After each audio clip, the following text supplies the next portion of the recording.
बिस्मिल्लाहिर्रहमानिर्रहीम। अस्सलाम वालेकुम स्टूडेंट्स। आज हम अल्टरनेटिंग करंट जनरेटर के बाद एसी मोटर स्टार्ट करेंगे। एसी मोटर का दूसरा नाम इंडक्शन मोटर भी है। देखें, ये एक ऐसा इलेक्ट्रिकल डिवाइस है जो कि इलेक्ट्रिकल एनर्जी को इस्तेमाल करता है और उसको मैकेनिकल एनर्जी में कन्वर्ट कर देता है। हमारी घर में पड़ी हुई इसकी बहुत सारी एग्जांपल्स मौजूद हैं जिसके अंदर इंडक्शन मोटर इस्तेमाल होती है। अच्छा, अगर आपको याद हो तो एसी जनरेटर जो है वो मैकेनिकल एनर्जी को इलेक्ट्रिकल में कन्वर्ट करता था और ये इलेक्ट्रिकल को मैकेनिकल में कन्वर्ट करता है। तो ये बात भी कहें तो गलत ना होगी कि ये एक जनरेटर है जो कि रिवर्स डायरेक्शन में मूव कर रहा है। तो a generator moving in reverse direction. तो अल्टरनेटिंग करंट जनरेटर की तरह इंडक्शन मोटर भी Faraday's law of electromagnetic induction के उसूल पर काम करती है। अब इसकी कंस्ट्रक्शन और वर्किंग ज़रा समझ लेते हैं। देखिए, इसके दो मेन कंपोनेंट्स हैं जिसमें से एक को कहते हैं स्टेटर और एक को कहते हैं रोटर। स्टेटर, जैसा कि नाम से ज़ाहिर है, ये इसका एक्सटीरियर पार्ट है, ये इसका बैरूनी हिस्सा है और ये रेस्ट में रहता है, इसीलिए इसका नाम स्टेटर है। ये वो हिस्सा है जिसको एक्सटर्नल पावर सप्लाई के साथ हम कनेक्ट किया करते हैं नॉर्मली। और ये किस चीज़ पर मुश्तमिल होता है? ये सिलेंड्रिकल शेप के पोल्स पर मुश्तमिल होता है जो कि लेमिनेटेड होते हैं। आपको याद होगा ईडी करंट में मैंने आपको बताया था कि हम डायरेक्टली पूरी मेटल इस्तेमाल नहीं करते बल्कि उसको सेपरेट करके और दोबारा से लेमिनेशन के बाद जॉइन कर देते हैं। तो ये उस शेप के सिलेंड्रिकल शेप के लेमिनेटेड इलेक्ट्रोमैग्नेट्स हैं। अब ये क्यों लगाए हुए हैं और इनको लेमिनेट क्यों किया है? तो देखें, पहली बात तो ये कि इनको लेमिनेशन करने की वजह है कि हम ईडी करंट के इफ़ेक्ट को कम करना चाहते हैं, क्योंकि उससे हीटिंग प्रोड्यूस होती है, इलेक्ट्रिकल एनर्जी का लॉस होता है। दूसरी बात ये कि ये पोल जो हैं इलेक्ट्रोमैग्नेट हैं, ये मैग्नेटिक फील्ड जनरेट करते हैं। जब इनको पावर सप्लाई से कनेक्ट करते हैं तो ये कॉइल्स लगी हुई हैं, इन कॉइल्स में से करंट पास करता है, उसकी वजह से मैग्नेटिक फील्ड प्रोड्यूस होता है। सो इसका नाम है सिलेंड्रिकल लेमिनेटेड इलेक्ट्रोमैग्नेट्स। ठीक है। इनका जो पर्पस है ना, वो है एक ऐसा मैग्नेटिक फील्ड क्रिएट करना जो कि टाइम के लिहाज से रोटेट करता जाए। यानी पहले ये दो पोल्स सपोज नॉर्थ पोल हैं, उसके बाद कुछ लम्हे बाद ये दो पोल्स नॉर्थ बनाते हैं, उसके बाद ये दो पोल्स नॉर्थ बनाते हैं, फिर ये दो पोल्स नॉर्थ बनाते हैं। नॉर्थ पोल अल्टरनेटिवली रोटेट करता जाता है। ये इसका मेन पर्पस है। ठीक है, अब ये भूलना नहीं है आप लोगों ने। ये तो हो गई जी स्टेटर। स्टेटर के बाद आपको ये अंदर जो हिस्सा नज़र आ रहा है, ये इसका रोटेटिंग पार्ट है जिसे रोटर कहते हैं। तो rotor is the rotating part of the induction motor. ये आपको मोटर के इंटीरियर में मिलता है। ये किस चीज़ पर मुश्तमिल है? ये बेसिकली एक आर्मेचर पर मुश्तमिल है। आर्मेचर क्या है कि लेमिनेटेड आयरन है। एक दफ़ा फिर मैं लेमिनेटेड लफ्ज़ इस्तेमाल कर रहा हूँ ताकि ईडी करंट के इफ़ेक्ट को कम किया जा सके। तो लेमिनेटेड आयरन है, सिलेंड्रिकल शेप का होता है, जिसके ऊपर वाइंडिंग लपेटी होती हैं। कॉपर है या सिल्वर है, जो भी वायरिंग है वो लपेटी जाती है। तो इसको कंबाइन करके हम कहते हैं आर्मेचर। तो ये आपको आर्मेचर नज़र आ रहा है। आर्मेचर को एक शाफ्ट के ऊपर माउंट किया जाता है ताकि जब ये घूमे तो साथ शाफ्ट भी घूमे। अब आप शाफ्ट के साथ अगर फ़ैन के ब्लेड लगा देंगे तो फ़ैन के ब्लेड हवा देना शुरू कर देंगे, और अगर आप उसके साथ वॉशिंग मशीन का कनेक्शन कर देंगे तो वो उसकी वॉशिंग मशीन को चलाना शुरू कर देगी शाफ्ट। तो इसको आर्मेचर को एक शाफ्ट के ऊपर माउंट किया जाता है। ठीक हो गया। अब ये रोटेट कैसे करती है, इसकी वर्किंग जो है ना समझनी बहुत ज़रूरी है। देखिए, ये जो पोल्स आपको लगे हुए नज़र आ रहे हैं ना, इनके ऊपर जो मैग्नेटिक फील्ड क्रिएट होता है वो कुछ इस तरह से होता है कि एक लम्हा इन दोनों पर नॉर्थ पोल अगर क्रिएट हो रहा है करंट के फ्लो करने पर, तो दूसरे लम्हे अगले दो पर नॉर्थ पोल क्रिएट होगा, उसके बाद अगले दो पर नॉर्थ पोल क्रिएट होगा। गोया नॉर्थ पोल और उसके बिल्कुल सामने वाले पोल पे साउथ पोल होगा। ठीक है, जिस लम्हे इस हिस्से पर नॉर्थ है तो इसके बिल्कुल सामने वाले पर साउथ होता है। ठीक है। अच्छा, तो नॉर्थ पोल यूँ होगा, फिर अगले लम्हे यहाँ नॉर्थ पोल होगा, अगले लम्हे यहाँ नॉर्थ पोल होगा, अगले लम्हे यहाँ होगा। तो इसके रोटेट करने से, मैग्नेटिक फील्ड के रोटेट करने से, ये जो अंदर पड़ी हुई रोटर है, इसका मैग्नेटिक फील्ड जो इसके साथ लिंक कर रहा है, उसके रोटेट करने की वजह से मैग्नेटिक फ्लक्स चेंज होगा, उसकी वजह से इंड्यूस्ड ईएमएफ पैदा होगी और उस इंड्यूस्ड ईएमएफ की वजह से इंड्यूस्ड करंट फ्लो करेगी। वो इंड्यूस्ड करंट कुछ इस तरह से फ्लो करेगी कि जो जो मैग्नेटिक फील्ड रोटेट करता है, अपनी पोजीशन चेंज करता है, साथ साथ ये कॉइल भी उसको फॉलो करती है। तो आपकी बुक में लिखा है कि इनिशियली जब ये दो पोल्स नॉर्थ पोल अपने ऊपर बनाते हैं तो इस रोटर का साउथ पोल उसके सामने होता है। हम जानते हैं कि साउथ और नॉर्थ एक दूसरे को अट्रैक्ट करते हैं, तो साउथ इस रोटर का इस तरफ होगा। जो ही ये स्टेटर का मैग्नेटिक फील्ड इस तरफ शिफ्ट होता है बाय 60 डिग्रीज, तो ये बाय 60 डिग्रीज शाफ्ट भी टर्न हो जाती है, रोटर भी टर्न हो जाती है। फिर अगले लम्हे, तीसरे लम्हे पर फिर ये मज़ीद आगे रोटेट करेगा, फिर अगले लम्हे बाय 60 डिग्रीज़ और रोटेट करेगा और बाय 60 डिग्रीज़ और रोटेट करता जाएगा। तो ये मैग्नेटिक फील्ड घूमता जाता है, साथ साथ ये जो रोटर है ये उसको घूमते हुए magnetic field of the stator को फॉलो करती रहती है। तो ये है इसका वर्किंग प्रिंसिपल। अच्छा, मैं आपको ये भी ऐड करता जाऊं कि यहाँ पर 60 डिग्रीज बुक में इसलिए इस्तेमाल हुआ है कि यहाँ पर पोल्स की तादाद 6 है, जो कि 4 भी होती है, 12 भी हो सकती है। तो एक रेवोल्यूशन में 360 डिग्रीज होते हैं, तो divide by the number of poles अगर कर दें तो हमें ये पता चल जाता है कि एक लम्हे में हमारी जो रोटर है वो कितने एंगल पर रोटेट करेगी। अच्छा, एनीवे एक बात और भी यहाँ पर ऐड कर देता हूँ कि इंडक्शन मोटर है, इसके अंदर कम्यूटेटर की, या जिसको स्प्लिट रिंग भी कहते हैं, ना उनकी ज़रूरत होती है, ना कार्बन ब्रशेस की ज़रूरत होती है। ठीक है, क्योंकि ये तो डायरेक्टली कांटेक्ट में है ही नहीं, ये तो मैग्नेटिकली कपल्ड हैं। आपको याद होगा म्यूचुअली इंड्यूस्ड ईएमएफ वाला टॉपिक, जिसके अंदर बगैर टच किए इस रोटर के अंदर मैग्नेटिक फील्ड के चेंज होने से इंड्यूस्ड ईएमएफ पैदा हो रही है, जिसकी वजह से ये घूम रही है। ठीक है, अब आपकी बुक में एक बहुत ही कम्प्रिहेंसिव, एक जुमले में इस पूरी मोटर को समझने वाला एक जुमला लिखा हुआ है। मैं ये पढ़ता हूँ और आपको समझाता हूँ। ये जुमला जो है इस पूरे टॉपिक का निचोड़ है। देखें, कहता है induction motor is so named. Induction motor का नाम इंडक्शन मोटर इसलिए रखा है because eddy currents are induced in the rotor.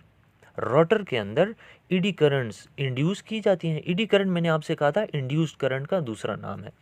ED currents are induced in the rotor coils by the rotating magnetic field of stator.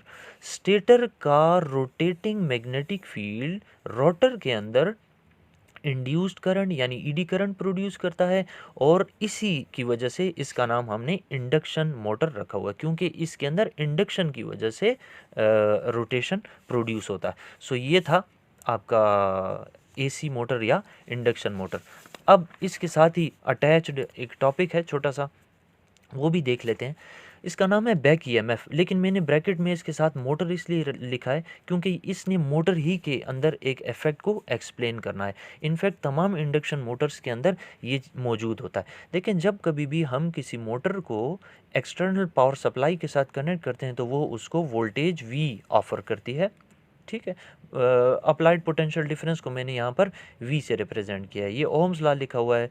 I जो है वो current है जो कि कॉइल्स में से फ्लो करेगा, जबकि R वो रेजिस्टेंस है जो कि कॉइल की वायर ऑफर करती है। यानी कॉइल किसी तो वायर से बनी होगी, चाहे वो कॉपर है या सिल्वर है, उस वायर की रेजिस्टेंस को R से रिप्रेजेंट किया है। लेकिन ये तो अप्लाइड वोल्टेज है।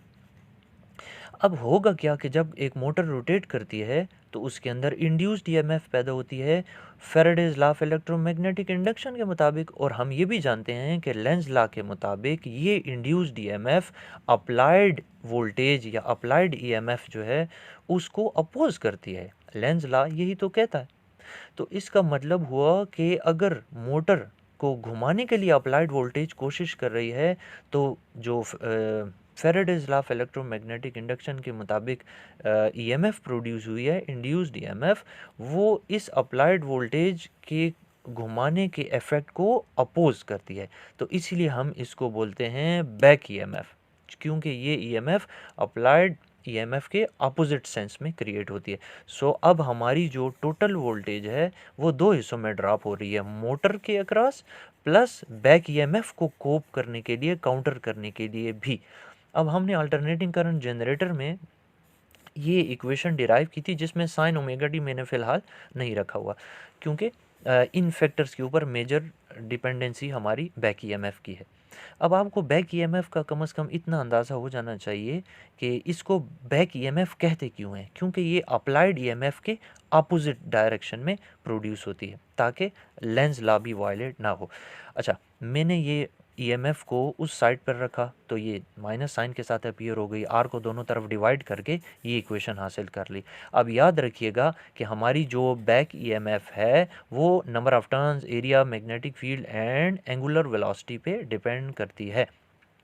आपने सिर्फ इसके ऊपर फोकस रखना है। मैं आपको अभी एक्सप्लेन करता हूँ।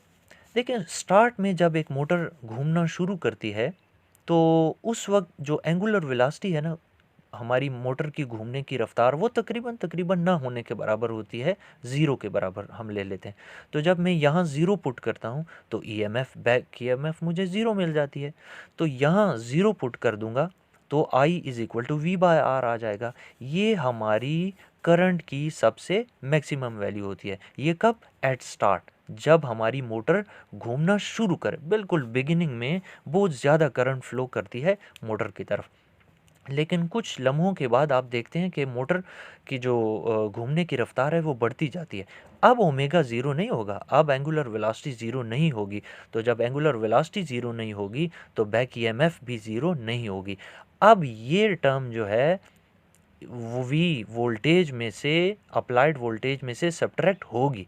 तो जब ये सब्ट्रैक्ट होगी तो न्यूमरेटर घट जाता है, जिसकी वजह से करंट ड्रॉप हो जाता है। लिहाजा हम अब ये यूं इक्वेशन वन को लिखेंगे, क्योंकि अब ये माइनस हो रहा है, अब ये सिफर नहीं है। तो नतीजा ये निकलेगा कि जूं जूं एंगुलर वेलोसिटी बढ़ती जाएगी, बैक ईएमएफ बढ़ती जाएगी, और बैक ईएमएफ के बढ़ने से करंट डिक्रीज होती जाएगी। मैं इन दो बातों को थोड़ा सा आसान करके आपके सामने बयान कर देता हूँ। एक तो ये कि आप इस इक्वेशन में नोट करते हैं कि जो बैक ईएमएफ है और एंगुलर वेलोसिटी है ये डायरेक्टली प्रोपोर्शनल है। जितना एंगुलर वेलोसिटी बढ़ती है उतना बैक ईएमएफ बढ़ती है। ठीक है, पहली बात। दूसरी बात ये कि जितना बैक ईएमएफ की वैल्यू बढ़ती जाएगी उतना करंट की वैल्यू घटती जाएगी, क्योंकि ये टर्म जो है ये इसमें से सब्ट्रैक्ट हो रही है, तो न्यूमरेटर घटता जा रहा है, न्यूमरेटर के घटने से करंट घटेगी। सो मैं यूं भी कह सकता हूं कि बैक ईएमएफ का करंट के साथ इन्वर्स रिलेशनशिप है। अब आप इन दोनों को कंबाइन करके देखें, जूं जूं रफ्तार मोटर की बढ़ती जाती है बैक ईएमएफ बढ़ती है, बैक ईएमएफ बढ़ती है तो करंट घटती है। लिहाजा मैं ये भी कह सकता हूँ कि at start more current is required. जो ही एक मोटर स्टार्ट होती है उसको बहुत ज़्यादा करंट रिक्वायर्ड होती है, और जो ही थोड़ा सा वक्त गुजर जाता है, कुछ सेकंड गुजर जाते हैं, तो वो अपनी नॉर्मल रफ्तार पर चलना शुरू कर देती है। बैक ईएमएफ की वजह से उसकी जो करंट है वो घटती घटती अपनी मिनिमम वैल्यू पर आ जाती है। सो एक constant minimum value of current motor में से फ्लो करती रहती है, जिसकी वजह से मोटर अपनी नॉर्मल स्पीड पे ऑपरेट करती रहती है विद लेसर करंट। अब कम करंट पर भी वो अपनी नॉर्मल स्पीड पे घूमती रहेगी, क्योंकि अब वो ऑलरेडी मोशन में है। स्टार्ट में ज़्यादा करंट दरकार होती है। अच्छा, ये बात हो गई। आपकी टेक्स्ट बुक में ये भी मेंशन है कि जब एक मोटर को लोड करते हैं, यानी जब उसके साथ कोई लोड अटैच कर दिया जाता है, तो अब हमें ज़्यादा करंट दरकार होगी। उसकी वजह इस इक्वेशन में देखना चाहें तो जो ही आप मोटर के साथ लोड अटैच करते हैं, जैसे आपने वॉशिंग मशीन में पानी और कपड़े डाल दिए, तो उसकी जो घूमने की रफ्तार है वो घट जाएगी, एंगुलर वेलोसिटी घट जाएगी, यानी बैक ईएमएफ घट जाएगी। और हम जानते हैं कि जब बैक ईएमएफ घट जाएगी तो करंट बढ़ जाएगी, क्योंकि अब तो जो मोटर है वो सिर्फ वॉशिंग मशीन तो नहीं चला रही, बल्कि अब तो उसने कपड़ों को और पानी को भी घुमाना है। सो ज़्यादा लोड है, ज़्यादा लोड की वजह से ज़्यादा करंट दरकार होता है। तो जब कभी भी हम किसी मोटर को लोड करते हैं, तो यानी उसके साथ कोई लोड अटैच करते हैं, तो वो स्लो डाउन हो जाती है। स्लो डाउन होने की वजह से एंगुलर वेलोसिटी घटती है, जिससे बैक ईएमएफ घटती है, और बैक ईएमएफ के घटने से करंट फ्रॉम द सोर्स बढ़ती है। अब ये बात भी बुक में मेंशन है कि आप किसी मोटर को इतना ज़्यादा ओवरलोड नहीं करेंगे, क्योंकि जितना आप ज़्यादा लोड अटैच करेंगे उतना एंगुलर वेलोसिटी घटती जाएगी, और जितना एंगुलर वेलोसिटी घटेगी उतना ये बैक ईएमएफ घटेगी, और उसका नतीजा ये भी हो सकता है कि आपकी मोटर जल भी सकती है, क्योंकि बहुत ज़्यादा एक्सेसिव करंट अगर फ्लो करेगी तो आपकी मोटर जल भी सकती है। तो ये था जी आपका आज का टॉपिक, जिसके अंदर हमने दो चीज़ें कवर की हैं, एक एसी मोटर या इंडक्शन मोटर, उसका वर्किंग प्रिंसिपल और किस तरह वो काम करती है, और दूसरा बैक ईएमएफ, जिसे मैंने कहा बैक ईएमएफ इन मोटर भी कहते हैं। ये था जी हमारा आज का टॉपिक। हम अपना लास्ट टॉपिक कवर करेंगे जिसका नाम है ट्रांसफार्मर्स। अब अगर आप लोगों ने ये पूरा चैप्टर, तो मैं ऊपर आई बटन में और आपकी स्क्रीन के ऊपर अपनी पूरी इस चैप्टर की प्लेलिस्ट शो कर देता हूँ। आप उसे टच करके, मैं चाहूँगा कि पूरा का पूरा चैप्टर तरतीब से देखें, क्योंकि तरतीब से देखेंगे तो ही मेरी बात समझ आएगी। तो इंशाल्लाह ट्रांसफार्मर वाले टॉपिक के साथ मिलते हैं अगले लेक्चर में। तब तक के लिए इजाज़त दे दें। अल्लाह हाफ़िज़।